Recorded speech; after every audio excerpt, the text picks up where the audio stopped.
Okay, we're doing 13.4, which is all about inverse trig stuff. So, if you remember, way back when we did do this, inverse trig, or inverse of this, you're just plugging it right into your calculator.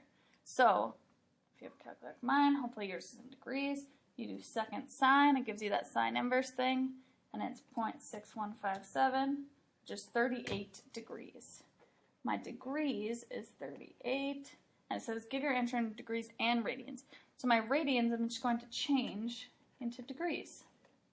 If you remember, going from degrees to radians is nice and easy.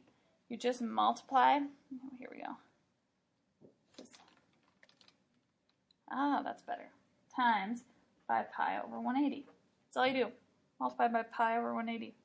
So, I take my degrees, I do 38 pi over 180, and then I'm just going to simplify that, 19 pi over 90. I can't simplify it anymore.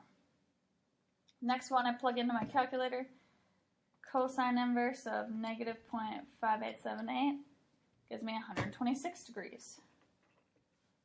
For radians, if I simplify that in my calculator, I think some of you know how to do this. If you plug this in and then press this math button right here, first option comes up as frac. That means change it into a fraction, and it'll put it in simplest form, so 7 over 10.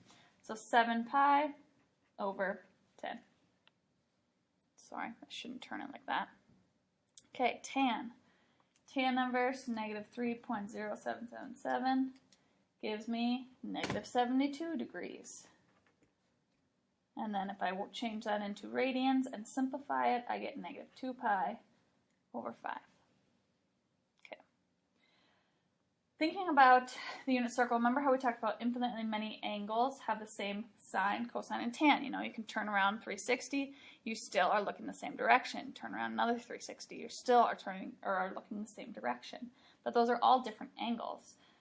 So for inverse is a little bit different because you can get any angle and it keeps infinitely many answers. For sine inverse, cosine inverse, and tan inverse, our calculator will only give us it, for sine inverse, it only gives us in 1 and 4, gives us our answers. Cosine inverse only gives these two, 1 and 2. Tan inverse is like sine, gives us 1 and 4. So it's just giving us these two quadrants in our calculator, and we find the other one.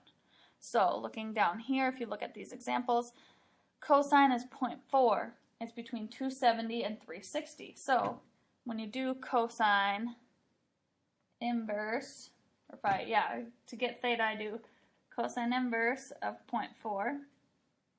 0.4 gives me 66.4 degrees.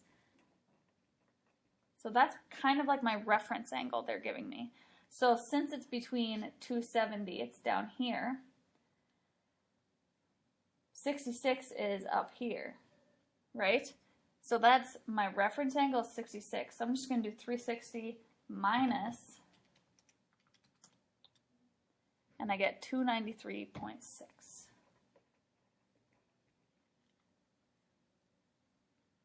This gives me my reference angle.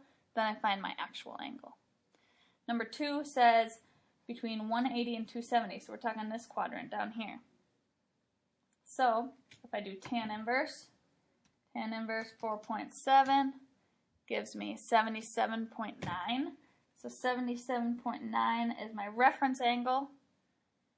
To go the opposite direction, I'm talking about this is 77.9, so 180 plus 77.9 gives me 257.9 degrees. These are my answers. Third one, between 90 and 180, so we're talking quadrant 2. Sine inverse of 0.46 gives me 27.39 degrees. So that means this is 27.39. So this time I'm doing 180 minus 27.39 to go up. And when I do that, I get 152.61 degrees. Same thing over here. Cosine inverse is between 90 and 180, so we're talking quadrant 2. So the angle they're going to give me is this. Oh, wait, no. Sorry. Cosine inverse is quadrant 1 and 2, so it actually is going to give me the right answer in here. So when you plug in cosine inverse of negative 0.79, your calculator gives you 142.19 degrees. And that is your answer because it's already in there. Sine inverse 0.23, when you do that, it gives you it down here, and it gives you negative 13.3 degrees. So that means this is 13.3, that angle down there. So all I do is do 360 minus 13.3, and I get 346.7.